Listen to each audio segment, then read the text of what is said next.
Okay. Welcome into Great. Dawn Talk. We got episode 9.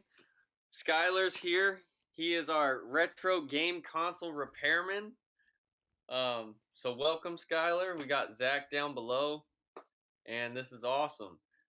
Um, so to let everybody know how me and Skyler got started and how we met each other, I was waiting for my truck to get repaired, and I just so happened to stop in while I was walking around because I saw a retro game store and I was like, I gotta check this out, man.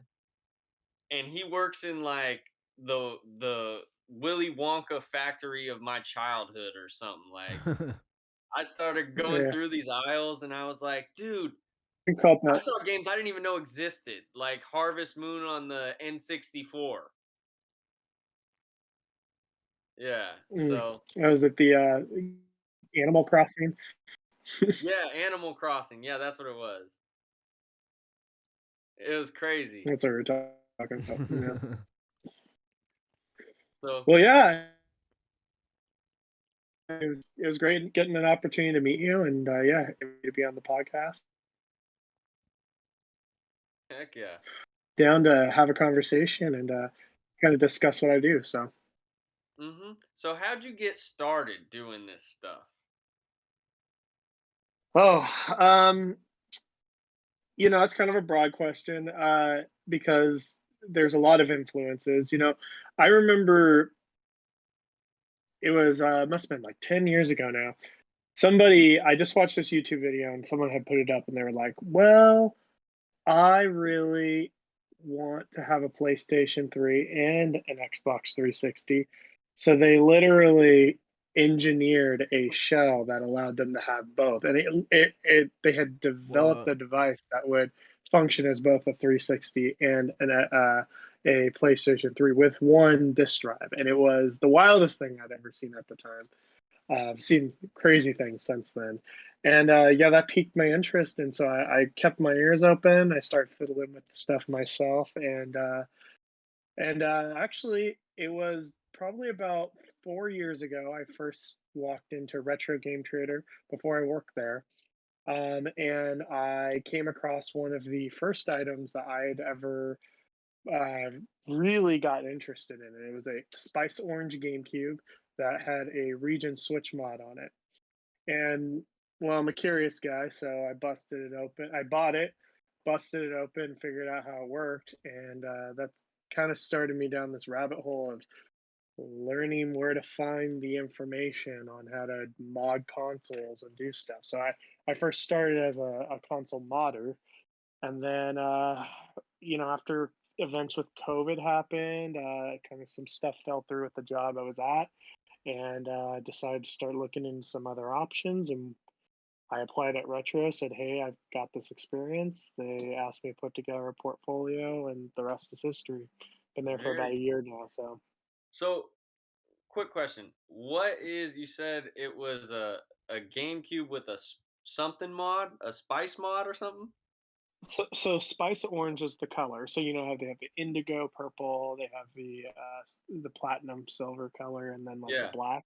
Well, the Japan version had a Spice Orange one. I actually have it right here. I thought I would kind of show that off a little bit. Heck yeah. Um, So this is the Spice Orange GameCube that Oh, originally that's got me crazy. started.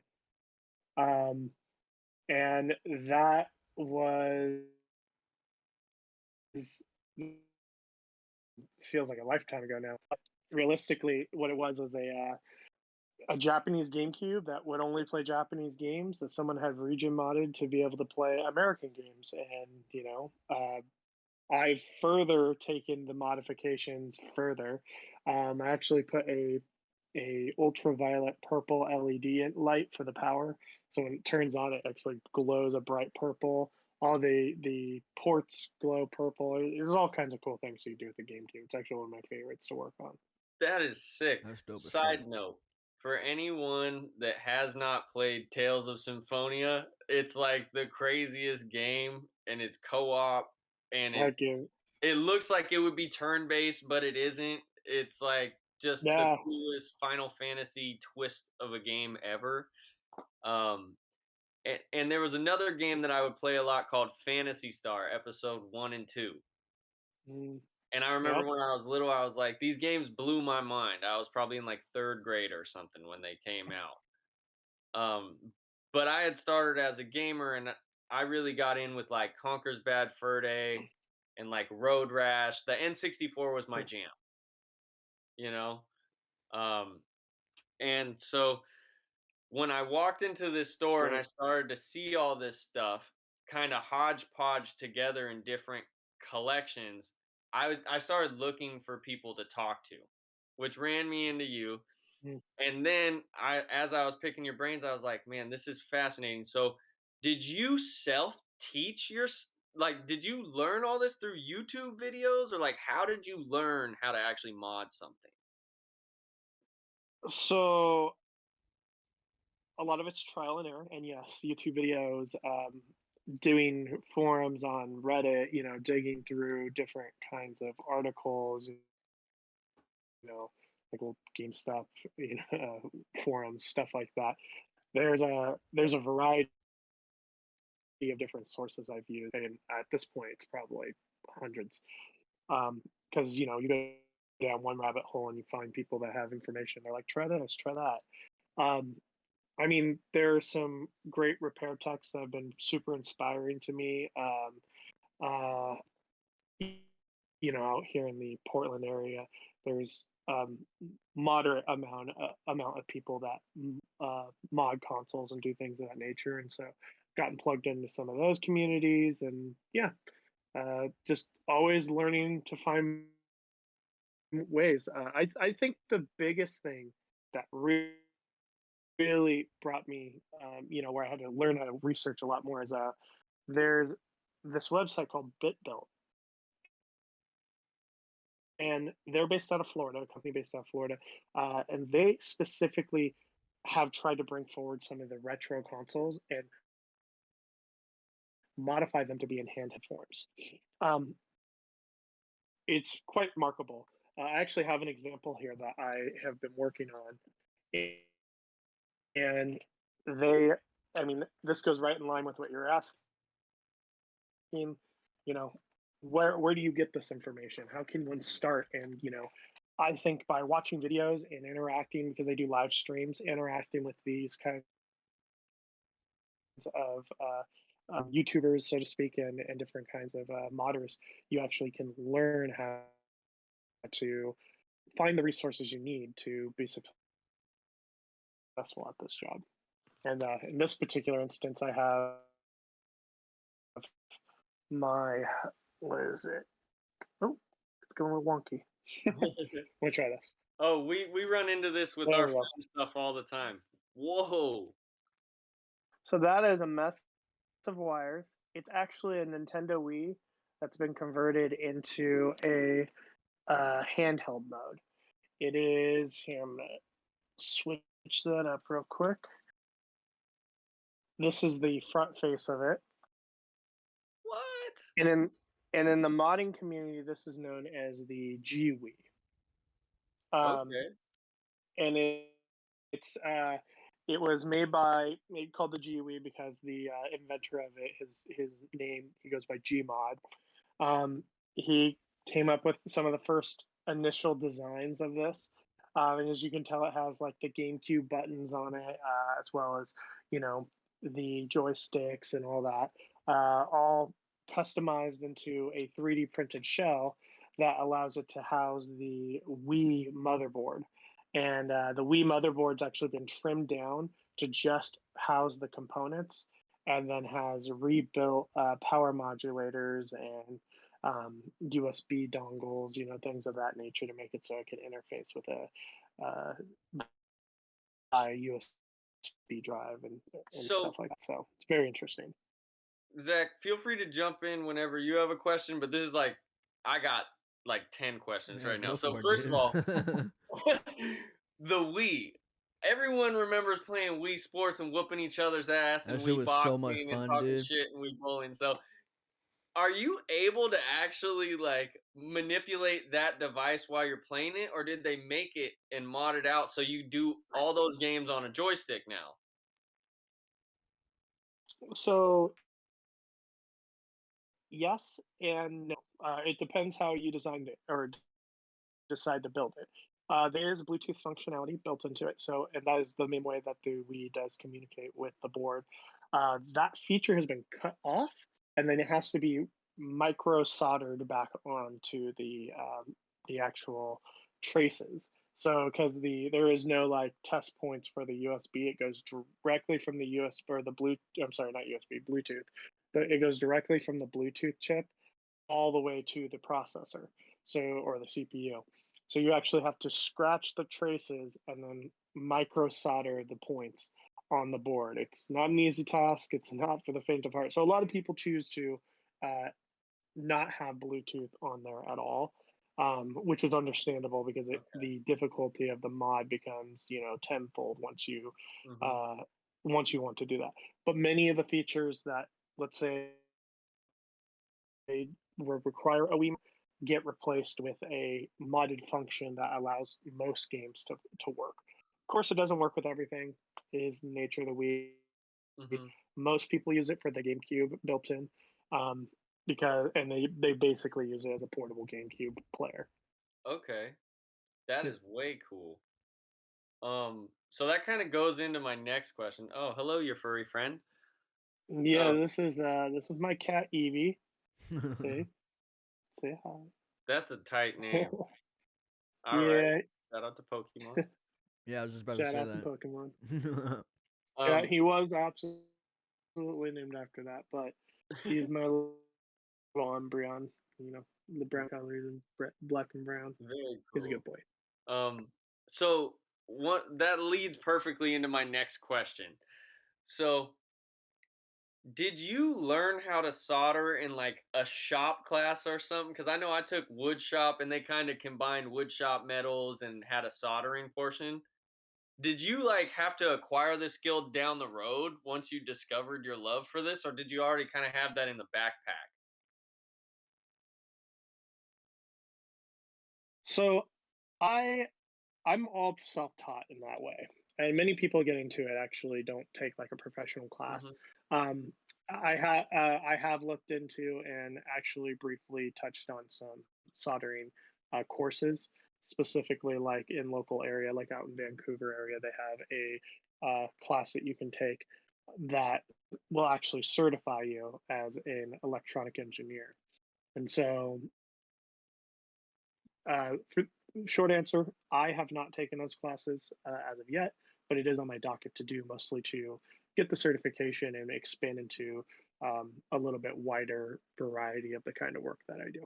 Okay. So if people come into the shop, like, do can people come into the shop and ask you to mod a like console for 'em, or what's your day to day like at the shop? Um, so mostly I just do repairs for things that come in on trade. Let's say, someone wants to trade in a PlayStation, the disk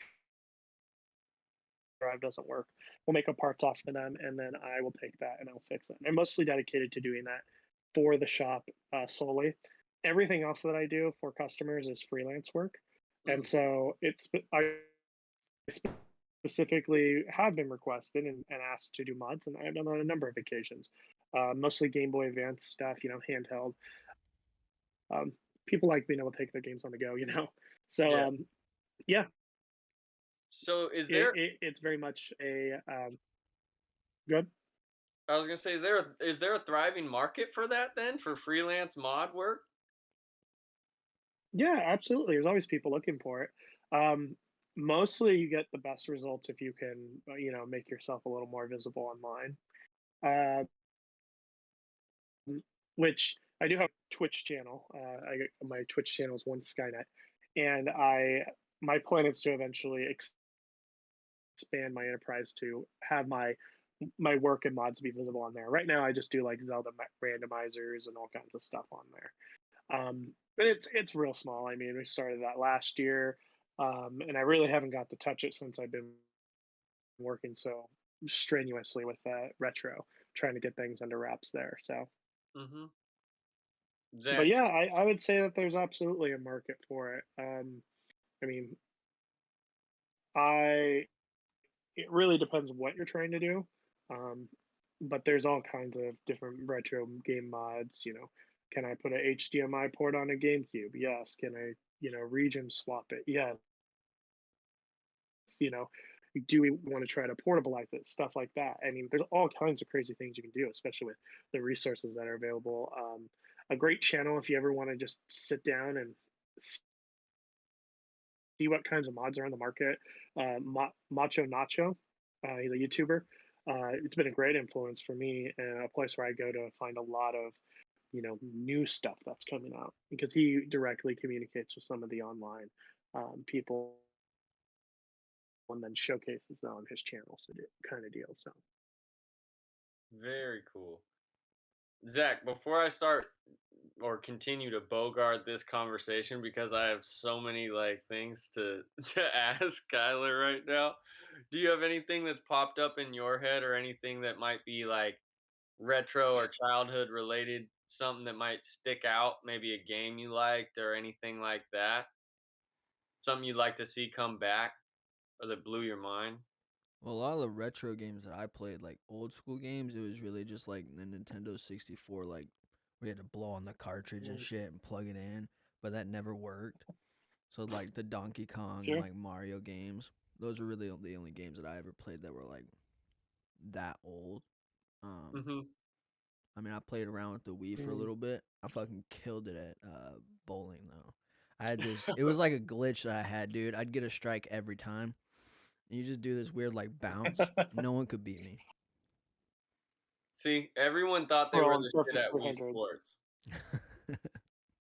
I think at a certain point everyone was. Yeah, It's a real yeah, simple game, but Especially when you're playing against your parents, you're like, "What's up, yeah. grandma? Yeah. Come at Fuck off me. it's the funny tennis because court." I'll be testing a lot of Wii motes, just trying to get them repaired and what have you. And I'll call my wife in the room and I'm like, "Think you can take me?" And we'll be playing like Wii tennis and stuff like that, going back and forth. And I crush her every time. No, Yeah, that's hey, yeah, she's pretty good actually. yeah. It's funny because I can crush her at any platformer, 100%. When it comes to like shooters and Halo and stuff, she she puts me in the ground every time. It's Wow. ridiculous. You know that Yeah. that doesn't surprise me because I feel like women are way better at multitasking. And there's so much that you're like reading as you're going through it that I think it's just more that guys have gravitated towards wanting to be Rambo and girls were like, I don't give a shit about that. That like when you see girls that sit down and like really dedicate in that same way and get into it, they're they're just as much of a witch as any dude is a wizard. You know what I mean? Yeah, no, totally. She crushes it, and I mean, it's just reflected. Put me in front of a puzzle like puzzler like Zelda or something like that, and it's Hmm. like I tried to get her to play Ocarina of Time because she didn't play that growing up, and she was just like, "What is this garbage?" And I was just like, "It hurt my heart a little bit," but I have to accept that's just not the kind of gamer she is, and there's all kinds of different kinds, and that's one of the beautiful things about video games.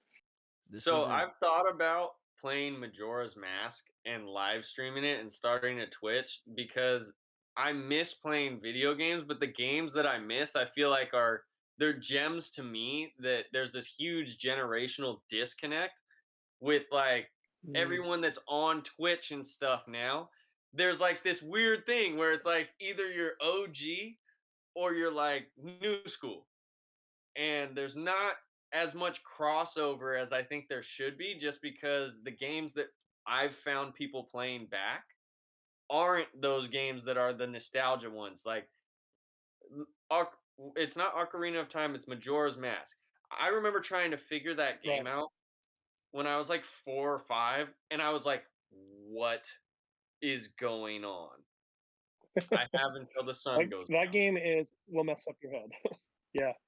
Yeah. That's actually one of my favorite games. Like I play that game religiously. I've in the past year probably played it 20 times, all the way from start to finish. But I usually randomize it, which switches all the items up in the game, and you have to play it out of order, and go to this temple before you go to this temple.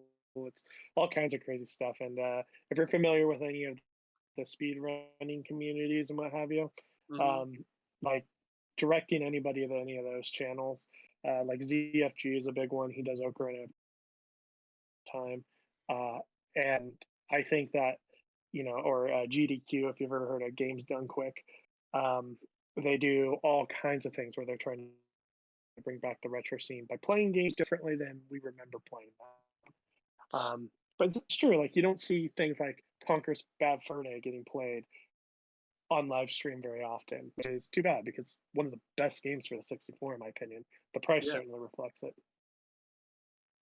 Side note, that game now goes for like I found it for like $180 or $160 at your store, right? Like it's a gem Yeah, for a reason. yeah, that sounds about right. But Right, and we you, we do have a general markup from what they're currently going for hmm on the market, but it that's a percentage of what it's going for in the market. So it's still like $150 game outside of that. well, also you need to because you guys are a brick and mortar location, you know? Correct. And like I think in order to keep things going and keep the community strong, there has to be an economic aspect behind it, you know? Um, kind of like fueling everything. And for people that love it and are gamers, a lot of people may not have as much money to do that, but you put your money in. I can look at what you spend your money on and figure out what you value. You know what I mean? So Yeah, gamers always totally. you'll find a way. Absolutely. Um, Yeah. And well, I mean, in the area, retro game traders, hands down, probably the most, you know, museum like, we'll put it that way. It definitely has the largest collection. Um, and I don't think there's anything that really combats us up until you get to maybe Pink Elephant up in Seattle area. Zach, side note. So I think we have. I Oh, sorry, go on. I'm listening. No, that's all right. I was going to say, I think we have probably the largest Switch collection in probably arguably America, but maybe just the West Coast at the very least. I mean, it's massive. You go in there, it's literally just a wall of games. We have games that aren't even in Americas, or in our region, what have you. We have games that are made specifically for multi-regional, just for China, multi-regional for Korea, and they're all in that store, or at least a lot of them are. Whoa. That's Um, phenomenal. yeah, Zach, we got to go down there and maybe see if we can film a little short or something just to highlight it. But um, you blew my mind because I want to double back on when Zach said the N64 games and blowing in the cartridge. First of all, is there any fucking validity to that, or is that bro science to the fullest? And B, how in the hell do you switch up the way a game plays itself out? Like, how do you do that? Because to me, it just looks almost like just a little metal piece about this big in there. Like, what are you messing with to be able to reorient the whole structure of a game? You mean when like you blow on the pins, or specifically like randomizing a game like Majora's Mask? See, these are kind of two questions. So, randomizing the game like Majora's Mask, and is blowing into a retro game cartridge actually the way to Okay. fix it so it works? Yeah. Okay. So, quick, short answer to the blowing on the cartridge thing. No, that's not the correct way to fix it. However, it does help um, in a pinch. And the science on this is pretty straightforward. Essentially, what it comes down to is when you blow on the pins, there's something blocking the pin from being able to read properly. Because on the inner part of the console, there are pins that make contact, and if those contacts get blocked by, let's say, dust, you blowing on it can move the dust around and will allow it to work. The problem with blowing on the pins is that it is copper and circuit board, you know, components. And when you blow, there's more moisture in your breaths, the Mm, saliva and things of that nature, warm air that gets onto those pins. And when electricity passes through those pins, it causes corrosion. And mm, corrosion is basically like a form of dust, but like on copper. And mm-hmm. electrical component, or not dust, rust. So yeah. So long answer or short answer is yeah, it could help in the moment, and that's why we thought it did help, because it did. Now 20 years later, we're starting to see, oh, he's getting real messed up because we got moisture on them, corroded, and it's just spread and grown over the years.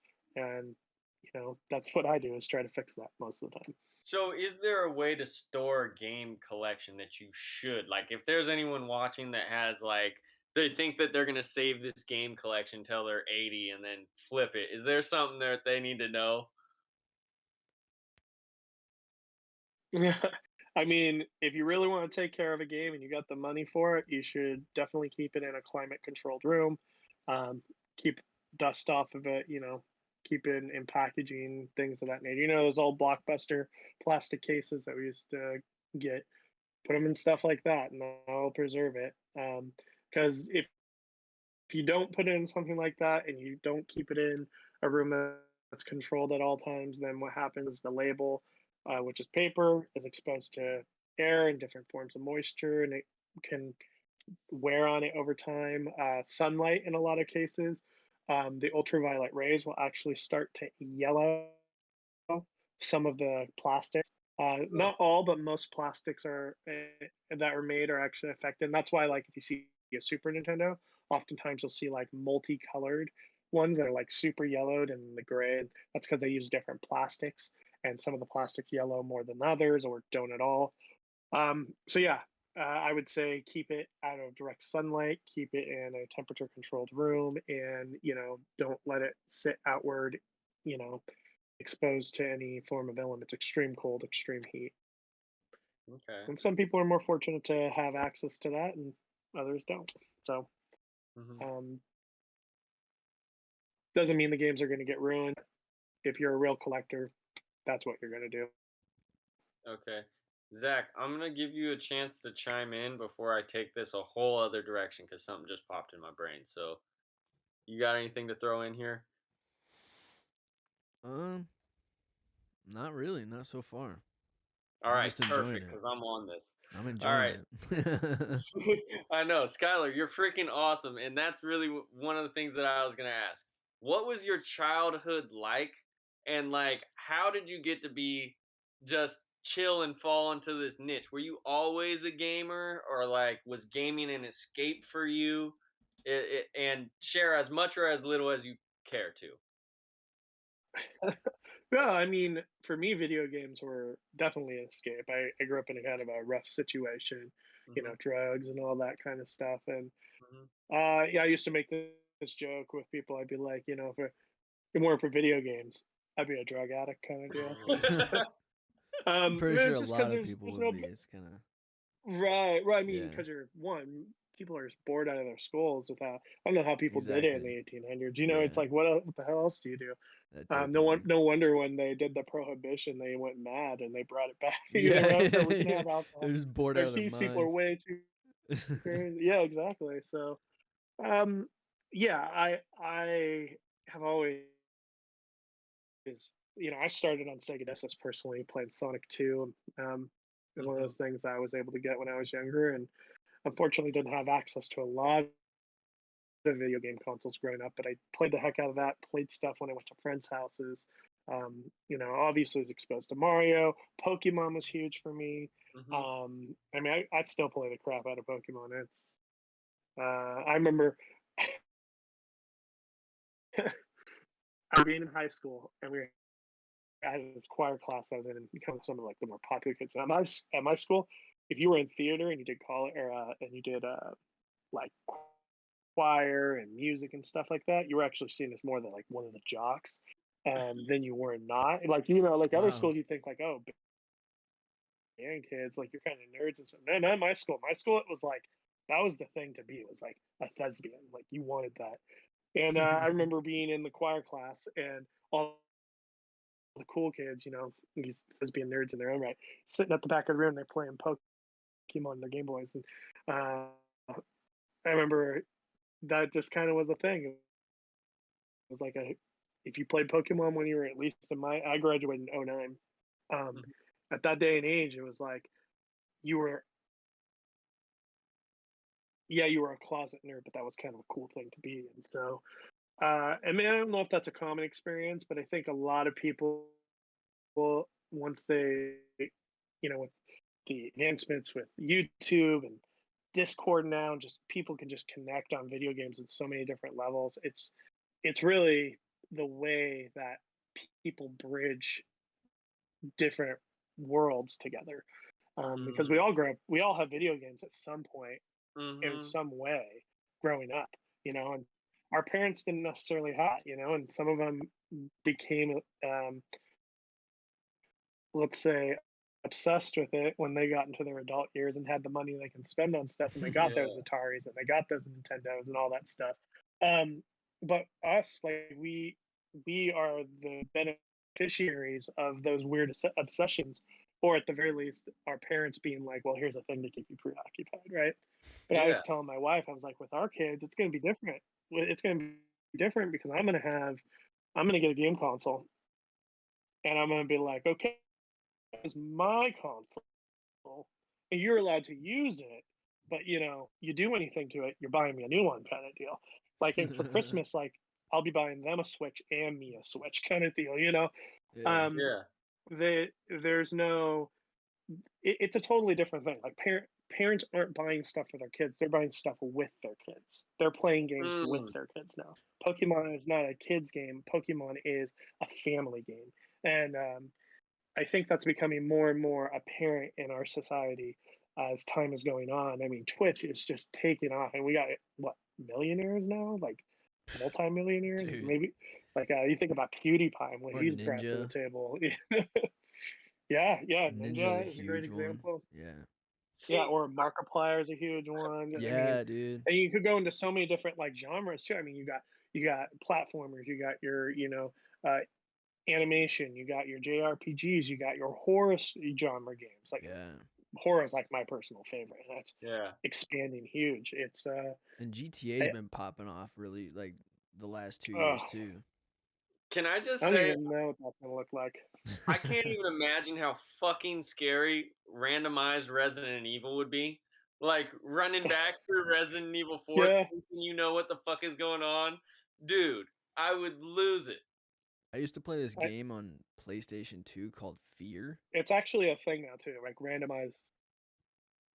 Oh, Fear's Yeah, Fear was a crazy great. game, dude. Yeah, it's like a first-person shooter horror game. It's actually one of its, like, the first of its kind, and because whereas, like, Resident Evil, it's more like over the shoulder, right? And you're like trying to unlock different parts as you go. Like, Fear is very much just like a straight shooter, It's but terrifying. it's got horror elements to it. Oh yeah, it's very scary. At least for the time, I remember having the piss scared out of me. So Dude, I was playing that at like 10 years old. That was so terrifying. Yeah, see, and it's yeah, so funny that I feel like everyone has a certain level of gamer in them. You know what I mean? yeah. And I think, like, Even if they don't want to admit it. Dude, there's yeah, a game for everybody. No, they just haven't found it yet. yeah, and like, I Totally. want. Hold on. What have you seen through COVID? Like, give me your assessment of video games and the influence on COVID and culture. I want to hear this because Well, this is. it turns out if you don't want if you tell people they can't interact with each other, then the prices of video games triple. Apparently, that's the case because it's what we call the COVID spike or the COVID tax, because everything in the store right now is just inflated well beyond the price. Now it's starting to crash and go back down, um, as it will. But it's like at the beginning of COVID, everyone's like, "Well, I'm going to be stuck indoors. I'm going to get me some Conker's Bad Fur Day and have a good time." Everybody had the same thought. And it didn't help that there were a handful of YouTubers that were like, "It's happening. This is your break to play these video games and get caught up." And they told everyone to go out and do this. And so there is kind of an artificial inflation of price due to COVID. But yeah, I got some. It was interesting because I ended up finding that I still wanted to play the exact same games in quarantine Mm. that I had played before, and now I'm playing more or less as things have been dying down. So Do you mean for nostalgia purposes? Like going back to a game like for me, I remember playing the original like Harvest Moon or like The Sims, like herbs and shit like that. Like when I was little, there were certain yeah, games or there was hold on. It was Sonic Adventure 2 Battle that had the Chow Garden. Like there's some yep, that was nostalgia. on the GameCube. Yeah. So were you going to nostalgia games or just you mean like how did I don't know how to phrase this question right. I'll say a lot of Animal Crossing, a lot of Pokemon, and a lot of Zelda. And so yeah, straight up Nintendo, a lot of that for me. Um, I kept wanting to. I had a huge desire to want to do a Link party with Halo. Um, Mm. just find us a few friends. We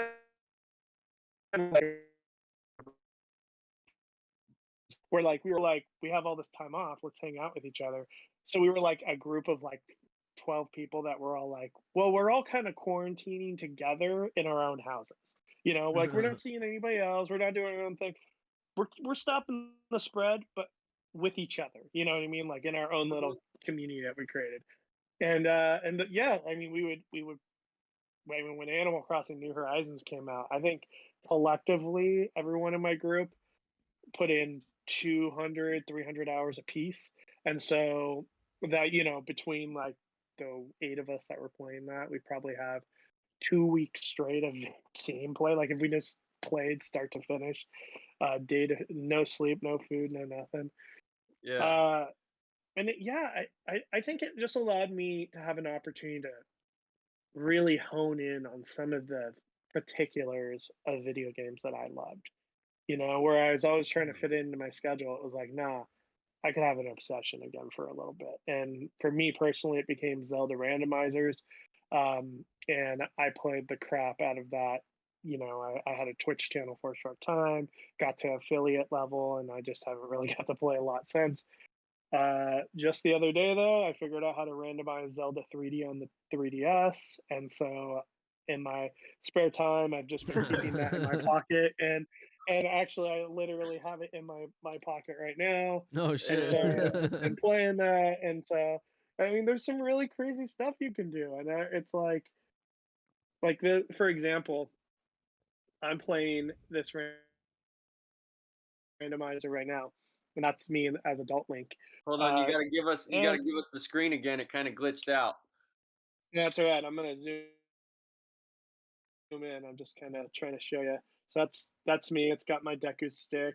But there's no items that I don't have that I really should. There's items I don't have. If you look at like my gear screen, I can show you how like usually you start as a child and you get the spiritual stones first. I have none of those, but I have let's see, 3 of the medallions that you just randomly get out of order. Uh, various different items that I've acquired throughout my quest. And this right here, like three randomizing games like this, and making a game that already had huge popularity and huge, but you know, uh, playability and replayability rather, and increasing the amount of times you can play it. Like that's not a Nintendo official thing. This is stuff a bunch of nerds like me figured out how to do in our downtime, and Mhm. there's a huge community built around both speedrunning and randomizing. And so, but yeah, I Bro, really got to figure out how much I love that stuff, and COVID provided me that opportunity. So in a weird way, thanks. yeah. And I feel like that's the weird thing, like that old quote, it was the best of times, it was the worst of times.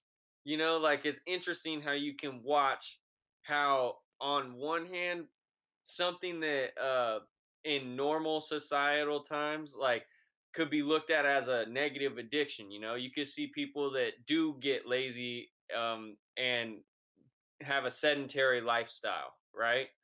And Yeah, overindulge. But yet you look at what it did during COVID, and for you, you're like, I took this incredible freaking break and just ran with it, and it didn't destroy your Yeah. mental health. If anything, it uplifted you and showed you. And I just want to make note of this: the light-hearted games that you gravitated towards.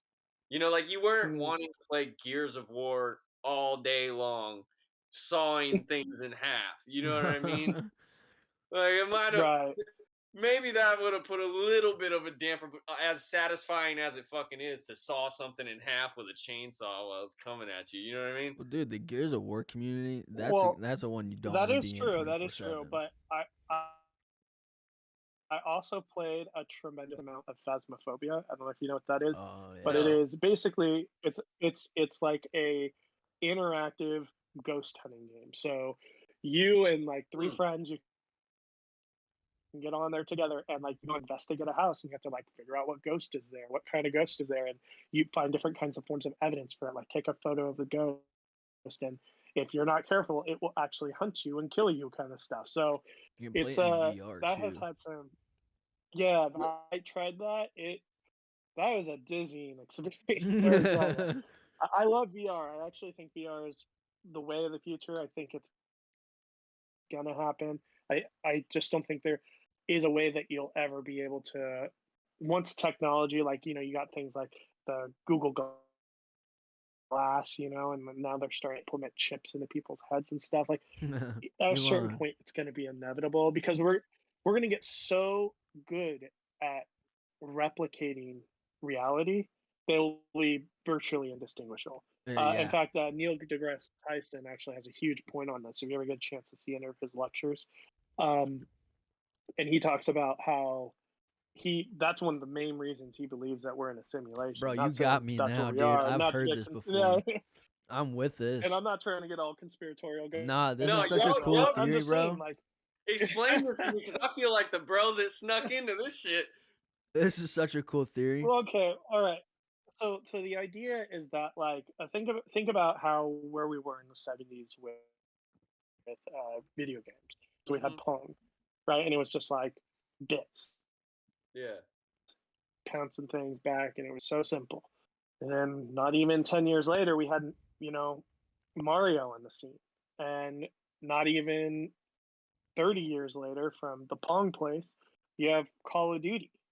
And so, or no, at that point you would have had your PS2s coming out, Hmm. and Medal of Honor so and you shit like that. and then 40 years later, and so it's like exponentially, yeah, Medal of Honor, and that was on PS2, right? You had your Yeah. Hmm. original Call of Duty games, right? And then it turned into this whole multi-player facet. And I would say the 360 and the PS3 era completely revolutionized video games beyond what had already been revolutionized, right? Because it was all about graphics before. What kind of good graphics can you get? What kind of good story can you put in there? But then you introduce the multiplayer aspect, and when Halo 2 released that aspect, and people could play online with each other for really the first time in a grand sense. And you had something that was not just like a fringe game that some people play, but it was like really marketed, really opened up the world. I mean, that's the people in my age get nostalgic for those link parties, spending that time. And then you had games like Unreal Tournament that just took it to a whole new level. Halo Unreal 3 was And the was my shit. first yeah, shooter. but eventually, and the rabbit hole here is eventually how far does that get before I no longer am in the video game interacting with a person over voice chat, just talking to them with a controller. How long until I'm feeling like I'm gripping a gun and I'm actually yelling at people through comms and, having that full interaction? Because it's all just a matter of the lack of technology at this point. But that's what everybody Mm. wants. Everyone wants to be immersed into that environment. And who knows, we might get to a point where we're like psychologically we handle it, and maybe that's the burden that prevents it from getting to the point where it's indistinguishable from reality. We have to do that in order to hold on to our sanity. But Yeah. if that doesn't become a problem, at what point do we just stay in a vat and exist in a virtual world forever? And then so that's where Neil deGrasse Tyson, he talks about that a little bit, and I Okay. think So I it's I have an into interesting some take wild on physics stuff. this. I can Okay, expand on it before your take, just a little bit. okay, Uh, hit me. so like he explained it really well with like the progression, but there's a part of Neil deGrasse Tyson's idea about this is where it's like, so within a simulation theory world, there's like layers, right? So there's Yeah. the first civilization to create that creates the simulation, which is real, right? And then Mhm. there's the very last one that hasn't created a simulation, right? So we would create, let's say we're real, we are the first ones. We create a Okay. simulation, but then eventually that simulation would get so advanced to where it creates its own simulation. And then more simulations keep creating their own simulations. So we're in Neil deGrasse Tyson's theory. It's like where that you- whole Rick and Morty episode where Yeah. peace beyond worlds. It's crazy. So within that theory, we're either the first civilization that hasn't created the first simulation yet, or we're the last that hasn't created it yet. Okay, so check this out. This is something that's my trippy take on it, right? So you were talking about when this all becomes reality, right? Where we're so immersed in it that we can handle it mentally. But what if we get to a point where we realize that there is a place for violence within society and it's okay within this like virtual space, right? But we're able to understand that there's a disconnect in the physical space because that's not what we actually physically want to experience. So war becomes this weird Bro, virtual thing that's accepted because check we this. understand that in order to be a comprehensive human being, you have to be able to feel on both ends of the spectrum. So the same person that could be the most loving person in the world, which I've fallen into this trap before, can also be like the most buck wild person out of nowhere. You know what I mean? Because you can't turn passion off. It's just which direction it's pointing. Side note, which makes me think about what is better. Because back in the day, I remember servers versus game matches that are just automatically created. Because when I think about like heaven, Right. how fucked up would it be if you got to heaven and there's a bunch of assholes that you didn't even like, and now we got to be Little friends shit on the same talkers. fucking server? You know what I mean? Like, no, fuck it, boot them, bro. I don't. There's a Sure, different sure. heaven. I don't want to Yeah. see them in my heaven. You know what I mean? I think Yeah.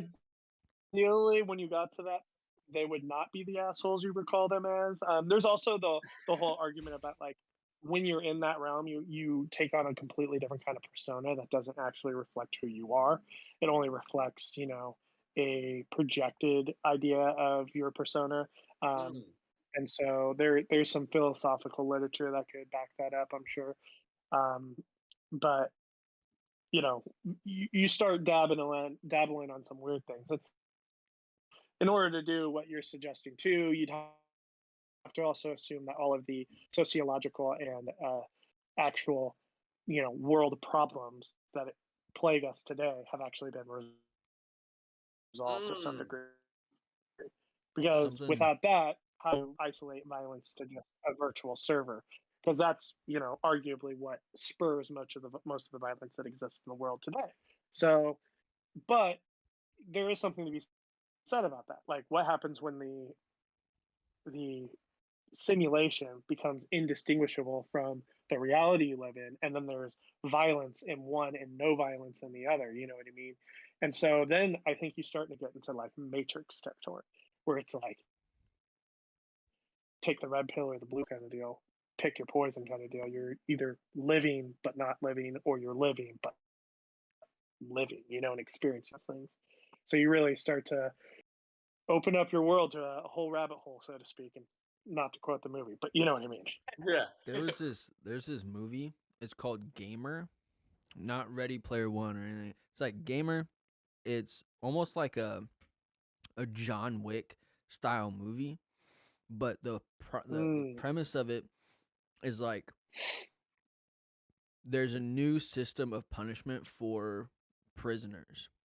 And what happens is they get this chip implanted in them. mm, And then they are forced to play in these Call of Duty-esque games, but they're being played by rich mm, people in VR style things where these people buy their characters and they can communicate with their character and they control their character. It's crazy, but they're real people. It's almost like it's like some kind of Hunger Games idea, Exactly. but like Yeah. where you're Yo. like being sponsored by somebody, but it's just like dystopian in its own. Yeah. That's And So- wild. Yeah, it's a crazy movie. It's such a Zack- good movie. Our other friend Miguel that we went to film school with, and I came up with this idea one day when we were sitting and talking about the idea of like a movie where in the future, people remember this. people get like, if you commit a crime, right, you get sentenced to like a purgatory life almost, right? So you have to live like 1,000 years in society until you like correct your behavior or something, right? But you're in like a That's cryo wild. fucking tube, right? So you come back and it's only been like a week has gone by in your life, right? But this villain gets into this fucking game and gets put in there, someone that's like wrongfully accused, right? And the dude spends 1,000 years and is like plotting and plotting and plotting, and he gets out because Fakes the like system. there's a short in the system or something. So this dude's who was made to spend Right, like right. forever gets out, and now he's got this like master plan to like break down this whole system. So we came Right. up, yeah. It's interesting. Have you ever watched Doctor Who? You know anything about it? A little There's bit. I've an heard episode- about it. There's an episode where they kind of play on that kind of idea, where somebody gets captured in a prison, and then it's like a time prison that just keeps going and going and going. Oh shit. Until eventually that person breaks out, and the consequences of that once that person breaks out. Yeah. There's also other ideas, you know, that revolve around that too. Like, I just read an article not too long ago, and it was talking about. And it was very short. I don't have any of the specific details, but I'm sure we could investigate it more. I just haven't really had the time to. But it was talking about how they apparently have the technology today to be able to subject somebody to 1,000 years of imprisonment in like isolation in a matter of hours. What? And yeah, so apparently that is kind of already a thing. Bro. Which I don't know how it works, but that is something that has been talked about, is being talked about, and if that technology does exist, I mean, we're starting into like, sure, we can clone shit, but is it right to do so? Kind of therapy. I got an Yeah. article You know, like- here. Got an article from the winter of 2018. Technological incarceration and the end of the prison crisis. Mm, Yo, I don't know though, because that sounds about right. have you guys Right. well, I know Zach's done mushrooms because I gave him mushrooms for the first time. You ever dabbled with mushrooms and found yourself in a weird headspace where you gotta like talk yourself out of this endless abyss? No, I don't know if I could ever partake in shrooms. I've actually been pretty, you know, just because of my upbringing and stuff, I've kind of been pretty away from that just because I've seen how respect it can that. really destroy Yeah. people. And I'm not saying necessarily psychedelics do that, because there's actually a lot of clinical research that points to the fact that, if anything, that psychedelic drugs are more akin to a religious experience than Mhm. anything. So I'd be, if not just for scientific reasons, be more interested in delving into some of those psychedelic drugs just for that. Specifically, DMT is kind of what I've been looking into. Yeah. But shrooms are a little bit too uncontrolled from a lot of what I've learned from people who've experienced it. You know, it's just like Yeah. when you trip hard on shrooms, you trip really like bad. Yeah. In that way, when you trip bad, you trip very, very bad. Whereas DMT does seem like you really only have a bad experience if you really fight the experience. That's Or at kind least of how it is. that seems to be the case. That's kind of how it is across the board with psychedelics, and it's weird because my theory on psychedelics is that they take what is your sixth sense, which is your emotional instinct, right? So we have a thought, and then we have an emotional response that correlates to that thought that tells us the validity of Right. it. in a feeling sense, in an emotional sense, you know? And so, um, but when we're sober or whatever, you know, and you're going through your day, your five senses take prominence, right? But it's almost like Mm. on psychedelics, your sixth sense becomes the most prominent, and everything becomes this backdrop or reflection of that emotional state that you're in. Well, it's interesting when you say that because some of the clinical studies I've read basically indicate that people that undergo psychedelic drugs, they almost awaken to Mm-hmm. to and this could go back to maybe that simulation idea. Maybe we are in a simulation, and when you are on the psychedelics, you become conscious of something beyond yourself. And it because it's interesting to say an emotional state or a sixth sense that's emotional state, because like what are you really driving at? Because religious fanatics would tell you that, like, well, maybe is this the soul? Is that, maybe you wake up one day and you're actually experiencing hell or heaven or something else. Maybe it's a parallel universe. Maybe it's a extra dimension, you know, that we can dabble into in the right sense of mind. It's always right Mm-hmm. in front of us, right? But we can never really touch it until we open our minds up in that way. And that's Yeah. why I think psychedelic drugs are very fascinating, because it's not just like experiences that people have talked about. It's like actual scientific studies back this up. And So it's, to me, it's wild.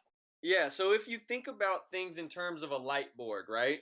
And when you're in a different state of emotion, different lights pop up. Now the whole board is still always there, right? Just similar to like Hmm. different realities or simulations happening on top of each other. Sure. So as we go through life, there's this really interesting thing. Like if you look at the law of attraction, and if you look at like the Bible, and there's in particular a guy named Neville Goddard. He came to prominence in like the Great Depression era, and he was speaking about essentially the law of attraction, and that he goes to explain in biblical terms how Jesus and the state of unconditional love and God as man is really a metaphor for the human imagination, and that all these Mm, characters in the Bible are actually representative of emotional states and states of consciousness based on interesting. emotion. And that when you're in the purely aligned state of yourself, what you imagine and you being in accordance and believing and in tune with that frequency, like so focused that in terms of this light board, you don't see all these negative things. So you don't actually have access to that frequency of thought. You don't think about the ability to walk past somebody on the sidewalk and stab them. Instead, you think in terms of like, oh, this person's so awesome. What if this is the person that you love? And then you walk by them, and it's like you don't even notice the person that you might have had beef with or would have Yeah, wanted totally. to do something terrible to. Instead, you see the love of your life across the street, It's and both of them are on the same street and around you in your environment. right, and they're also on the same level of conscientious thought. So, Hmm. like, like they're both imaginative, or in some realm of like fantasy. Hmm. And it's just really interesting.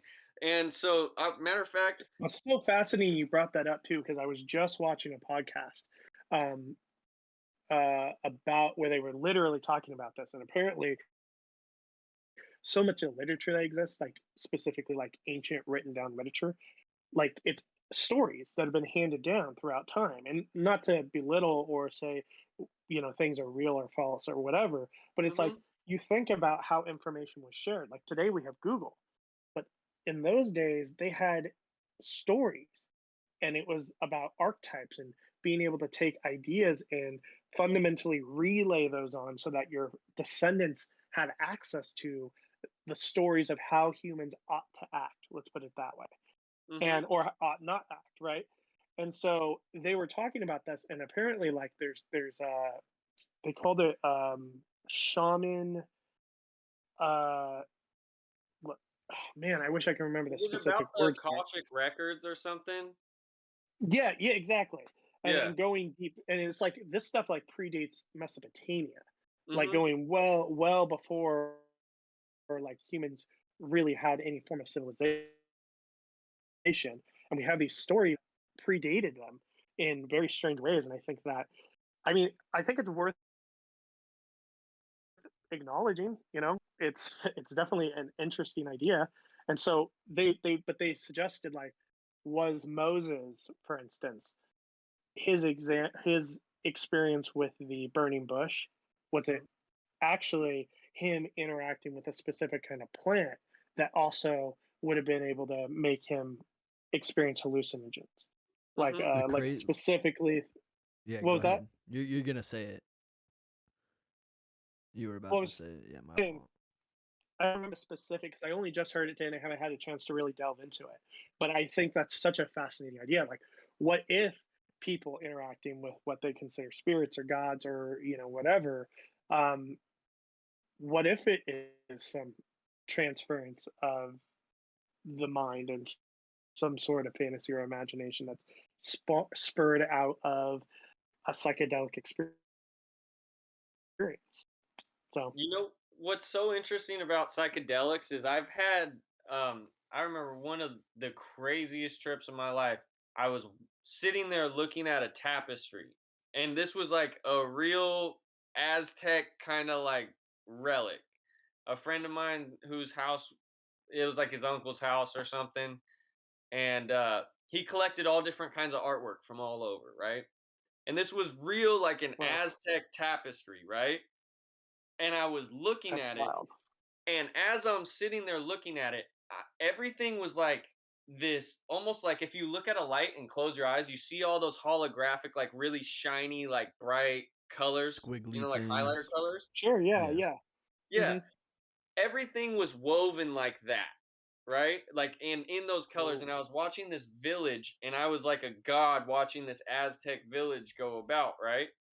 And I look at my friend Hmm. who's next to me, and I don't say what I'm seeing. I just go, "Are you seeing this?" And he describes to me the exact thing that I'm visually experiencing. Yeah. You see what I mean? I Like, thought you might say that.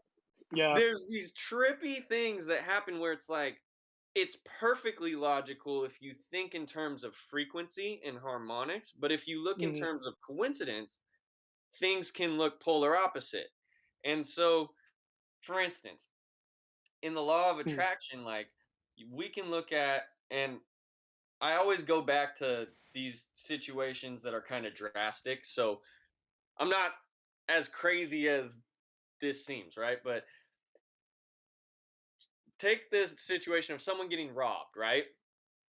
You have one person who might be a very good, kind hearted person, right? But Hmm. you never know what they're thinking. So on the surface level, it looks like a bad person doing something to a good person. But if you Hmm. look in terms of thought and frequency, you're looking at someone who might have felt incredibly vulnerable for whatever reason or experience they had. And they've been going around and essentially projecting, I hope nothing bad happens to me. I hope nothing bad happens to me. I hope nothing bad happens to me. And then here's this person going, I want to do something bad. I want to do something bad. I want to do something bad. And who they target. And so they harmonize on Right. one And then they level. come in. You see what I mean? No, yeah, I totally get it. There's the thoughts of metaphysics. It's Yeah. kind of concept that you're playing on there. Law of attraction. Um, yeah, law of attraction. So it's like if you, like, let's say one of my coworkers get real mad if you're like, man, it's been really slow today, and they'll get like, why'd you say that? Because now we're gonna get busy, and it's an interesting thing. I struggle with that on a more from a scientific standpoint Hmm. of whether or not I can get on board with it. But there does seem to be some reality to it, and this comes in a lot of different ways, like with like Pareto distributions, and how it seems to be that which I saw this on it was Vsauce. He had a video about this, and It's called Zinf's law. And the idea, and it basically takes the law of attraction, but it materializes it in data.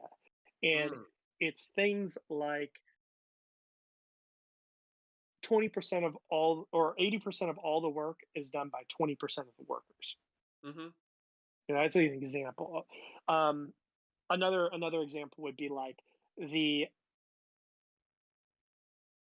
the most popular word in the dictionary is used, or the second most popular word in the dictionary is used nearly half as much as the most popular word in the dictionary. Mm. And the same is true with the third word to the second and the fourth word to the third, and It's so the on and so forth. Fibonacci sequence. Well, I mean, it does appear to be that that's the case, and I suppose that's why some scientists would have been like, well, there's not a god, then there certainly seems like there's some sort of intelligent design in the universe. Mm-hmm. And so I try to keep my mind open to that, but I've I've watched some individuals talk about specific like DMT and hallucinations and stuff like that, psychedelics specifically. Are we opening our minds up to, with things like the law of attraction, the forces that be that cause those to exist? Mm. I think Yes, exactly. Because what put that into I motion? What designed the design? just think it's an interesting food for thought.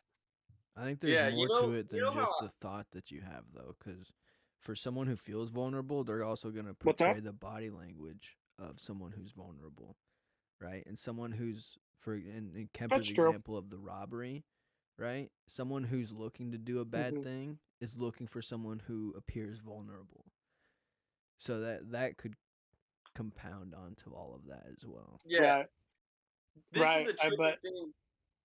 Oh, sorry, go on. I just think it's exactly what he's saying though. It's like, but if we know, because you can take that one step further. If you know being vulnerable is going to make you a target, would you not make yourself vulnerable at all? I mean, arguably, it's built into our, instincts not to do that at all. Stand up straight, project out confidence. But people don't Mhm. do that all the time, probably for varying levels of like serotonin, for instance, that moves you up and down the hierarchical structure as we Anxiety and see it. stuff like that. But Yeah. yeah, anxieties, mental illnesses, all kinds of different things will play a part of that. But I think the things that are trippy is when it seems to be more divine than that. It just Yeah. happens. And sure, this can happen when they see somebody who has bad body posture and what have you. But this kind of stuff also happens in lobbies on video games Yeah. Mhm. where people get bullied and attacked by certain kinds of individuals, and not to you know romanticize that by any means, because that there is a real Yeah, it's horrible. problem with that. But I was Yeah. a little I piece mean, of if you shit think back in the about it, day. like, people seem to attract people, and that's what you were getting at. So I Mhm. think that it is just a food for thought. Do I necessarily buy into all of it or subscribe to it myself? I'm just trying to be open minded. Yeah. Respect. You know, my closing thought on this segment of everything is because I do want to give you the chance to showcase your wife's art and everything like that before we close out. I don't want to hold you all night, but I love this. I could talk all night to you like this. Um, Yeah, I mean, I'm always open for a conversation. So, so when I look at things like in terms of okay, so I haven't delved into quantum physics like crazy, but I remember someone explaining to me that a molecule observed behaves differently than in an unobserved state. And when you're right. looking at the smallest molecules in the universe, like an atom, they still run on Mhm. positive and negative charges.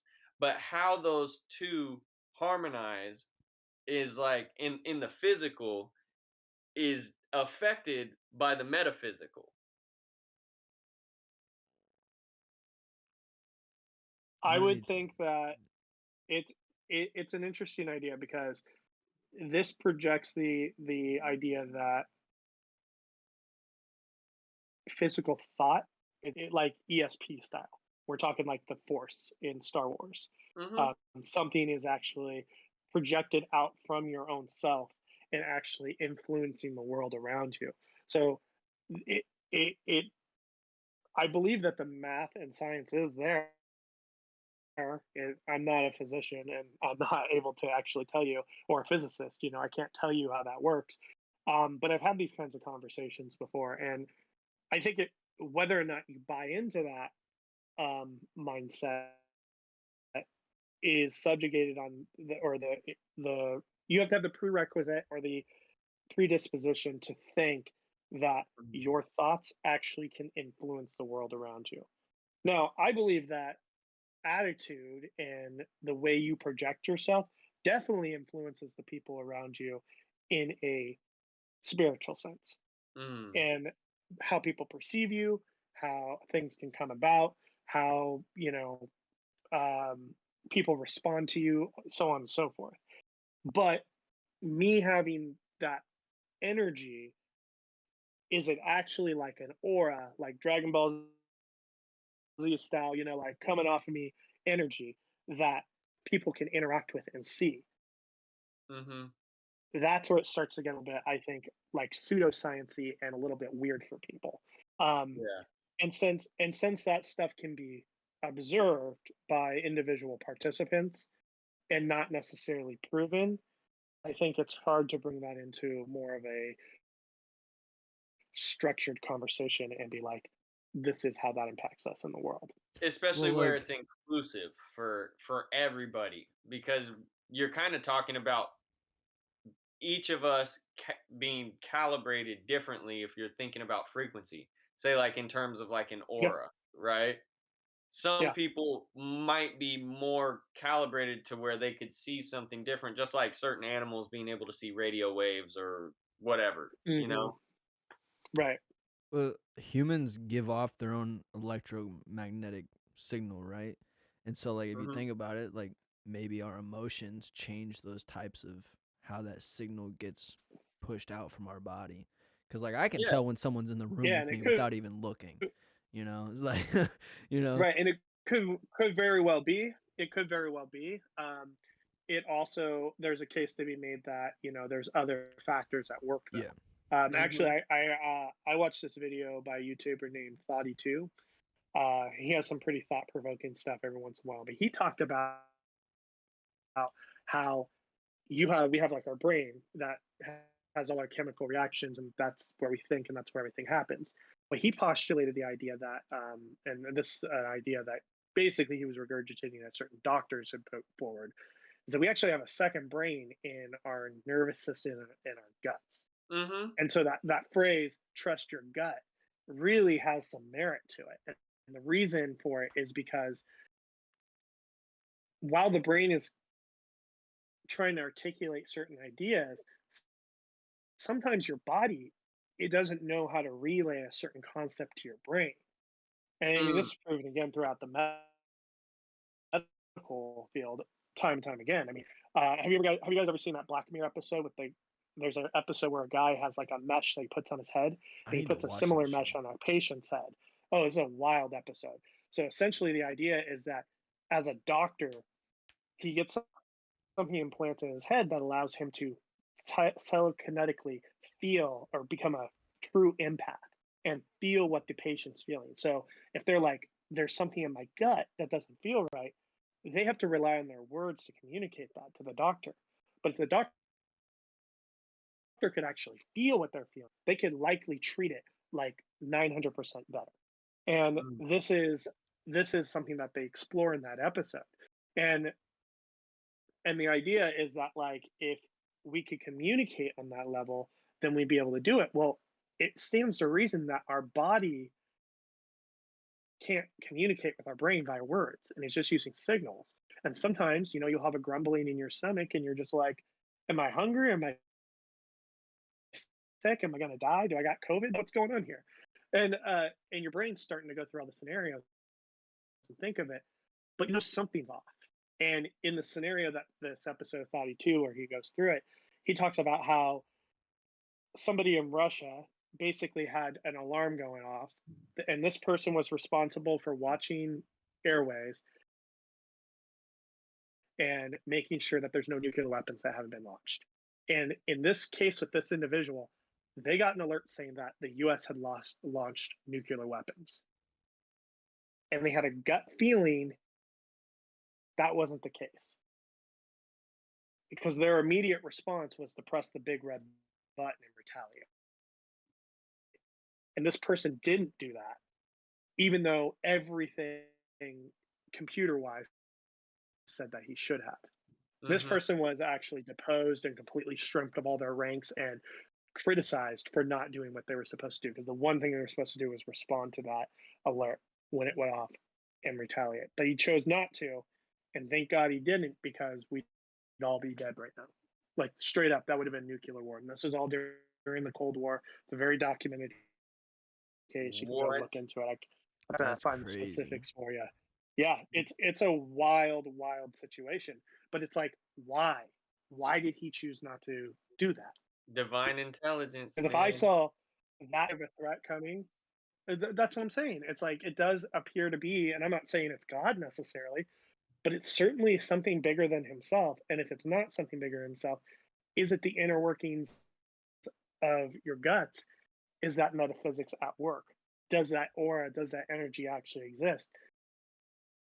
And it's hard to document that. It's really funny because when you really go into like yogic philosophy and all that stuff, yogis explain so much stuff about the body and the mind and the spirit connection, in that basically like this is just like a vessel.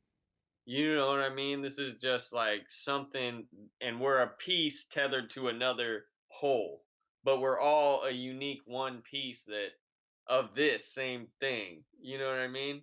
I think that's true in most martial arts and other forms of meditation. True, too. It's like, you know, I mean, you have the Chinese culture, which believe in, you know, your ki or kai, and you have other different forms of martial arts like aikido and jiu-jitsu, who really focus on bringing out like an inner energy from yourself. So there is definitely something that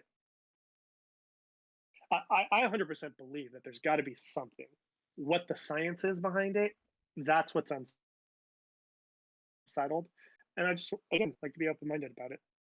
Yeah, it's really cool, man. Dude, first of all, thank you so much for being the dopest first guest that we could have had. Like, for real, because like we've been with the bros and like, I could be I didn't. yeah, it's such an honor that you came on and that you did this so beyond proper. Like, you were timely, you were all on it, you know what I mean? You were able to communicate through every text. You already knew what Discord was, which means you're even a step ahead of me. You know what I mean? Like when you put up the screen earlier to show your DS, I went like this, trying to make it bigger. Like, that's where I'm at. I'm still thinking that's gonna make the shit bigger. But Fair let's enough. see some of your wife's artwork real quick before we close and give you a chance to, you know, promote anything. And we want you to know you're welcome on anytime you want, bro. You let us know. Well, I'm really glad to hear that. You know, it's great. It's this is really the first, like, you know, live or, you know, recorded podcast I've gotten the opportunity to be a chance of or part of. But I believe in the format tremendously. I think it's a great way to share information. And yeah, it was a lot of fun. I'd definitely love to be on again anytime you want to talk interesting stuff. Like, you know, we talked a lot about video games and then got some conspiratorial stuff going and stuff. I can toss some science and stuff too, but it's like, you know, that's my wheelhouse. That's what I do. So that's another thing I found about COVID. I was really into a lot of that stuff. So Yeah.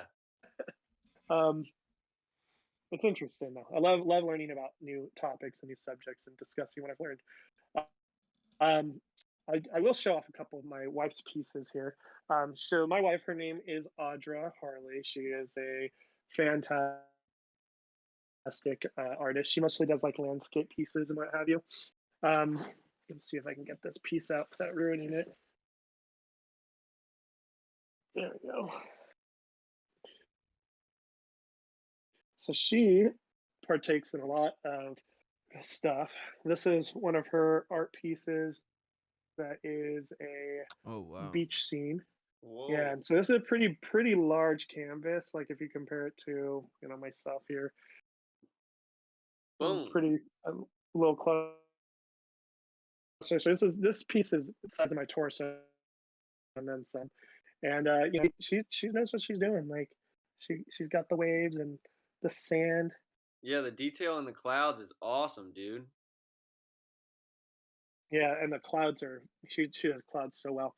And she does all kinds of pieces. Let's see if I can find any more. There's tons in here. It's just all kind of covered at the moment. My wife and I just moved into a house of our own, and so Oh, congratulations. Congratulations. trying to make it this another beach scene. Yeah. Yeah, thank you. It definitely has been an experience for sure. Um, but yeah, she her biggest thing is we're actually going to be starting um, a paint party business. So it's like a paint and sip where you can go on and instead of doing like it's like a paint class, but you go to a bar and you do all those kinds of things. She just walked in the door. This is my wife. This is Very cool. podcast I'm on right here. Yeah, this is Hello. yeah, Hey. this is Audra. She's the one that does all the fantastic paintings. And Yeah. so You were showing them stuff. yeah, Yeah, I was you're showing them killing stuff. it. Yeah, they love it. So they said they Yeah. really like it. So they Legit. said If you're you killing ever it. want to come on, you can totally come promote your stuff. We'll be happy. And when you guys have your All first right. sip and whatever, you know, we'll gladly figure something out if there's anything we can do to promote it for you. Well, thank you. Really appreciate that. Always good to make connections in that way. Yeah, we're looking at getting her business started up. We're getting the business name all titled and licensed right now. She had her first session just the other week, where basically had a bunch of friends come in, we did the paint and stuff. But yeah, they came and sat down. The idea is we're going to take this into actual bars and get people to sign up for classes, and then she'll teach them right then and there how to do some of the paintings. And Hell yeah. so That's awesome. she made this up. This took her Whoa. a little under 2 hours to make herself. Yeah, it's quite remarkable. Yeah. 2 hours. And Like, she can make this in 2 hours. That'd take Yeah. me 2 days. So then, yeah, right. And then this one right here was This was some of the other paintings that she had us make. mhm. So taught us how to go through and do the brush strokes and do all that kind of stuff. And the idea is, if she can isolate her paintings in to a 2 hour period, then she can make this a viable business model and actually have some people walk home with some good art of their own. So You know what's so cool about this is like, so Don Talk really stands like the Don himself. You know, I've always been a businessman. I'm a boss. I consider myself a boss because I really have always strived to be independent in everything that I do. You know, that's like, I may have got my start selling weed, but that was like, before that, I was pooper scooping business when I was like 5 years old trying to do stuff. So there you really, go. anything that we can do, like, it's cool talking about business because not a lot of people, everyone dreams, but not a lot of people get to Mm, be in these backroom conversations that make that dream have a structure where it can actually have a foundation to stand on so it can become reality. So that's why it's very special for us, and it's an honor to be able to have you on and for you to spitball with us. So that's why, even while things are in production, you just got to put it up. Like, I was talking to Zack the other day when we were in the car, and I was telling him, I was like, man, this may be episode 9. Like, we might not have a following. We were nervous to have guests on, to be honest, because we were like, we want to give them exposure and be able to really promise that. But really, it's going to come from each of us just telling people and sharing with people that we know, and it'll grow into whatever it is. But what we want to do is highlight yeah, these incredible absolutely. people. Yeah. Hmm. Well, I gotta say it was a great experience. I'd absolutely love to do it again. Yeah, I'd say bring people on. Give them a chance to speak, have conversations, agree, disagree. Do all that kind of stuff on the show because that I think people they gravitate towards that naturally, and so yeah, and I know more people at the store. They definitely are interested in doing this kind of stuff. So if you're looking for more people, hit them up. Uh, One of the guys who works there, his name's Blake. He's talked about doing podcasts for a long time, and so this kind of stuff's right up his alley, Hell yeah. or right up a And lot of our alleys. believe me, I am gonna be stopping back out there for my own selfish gain, and hopefully this gentleman that's so awesome and Zack will help me figure out how to stream an N64 game. But and if not, we know an expert now, right? So So to say, hit me up. I'm happy to help you out too. hell yeah. So we're gonna sign off with that. Um, so Zack, this is where you can shut her down. However, stay on real quick so we can get all of your information. So if there's like Twitter handles or if there's Instagram stuff, any kind of way that we can Yeah, promote you, first and last name, whatever you yeah, want to go by, if it's just Skyler. Yep, all that yeah. stuff. Oh, boom. That's my Twitch handle. There, that QR code does work. I laser engraved this because it's fun for me. That's dope. Hell yeah. Other That's stuff I do, super I actually cool. participate in some. You know, yeah, it's. I also do a lot of 3D printing. We didn't even get into a lot of that stuff. We do 3D printing, laser engraving, all that kind of stuff. So had a lot of fun doing it. So maybe we can talk about that again another time. Hell yeah, Hell yeah, and dude. Dawn Talk's gonna need some swag. Speaking of, we want to send you out a sticker pack. And Zack, do we have any of the wonderful entertainment beanies still? Yeah, I mean, we have all of our beanies. All right, can we send him a wonderful entertainment beanie and a sticker pack? Yeah. We'll need you to text Kemper where we need to ship that to, Yep. and then we'll Sure, be good to I go. can get you all my info. Perfect. All right. So, yeah, and then my Twitch handle is one Skynet. You're at one Skynet on Twitch. Come check me out. I haven't been streaming too much as of late, just because it's a little busy, but I'll probably get back on there pretty soon. And so maybe you see me run a Zelda randomizer or do some other fun stuff. So Hell yeah, yeah. dude. All right. Have a great night, Skyler. Thank you so much, bro. And send me your address so I know how to send this to you. absolutely, you got my number. I'll send you my address. You have a wonderful day, and again, thanks for having me on. Have a Yeah, good one, dude. later. Later. Bye.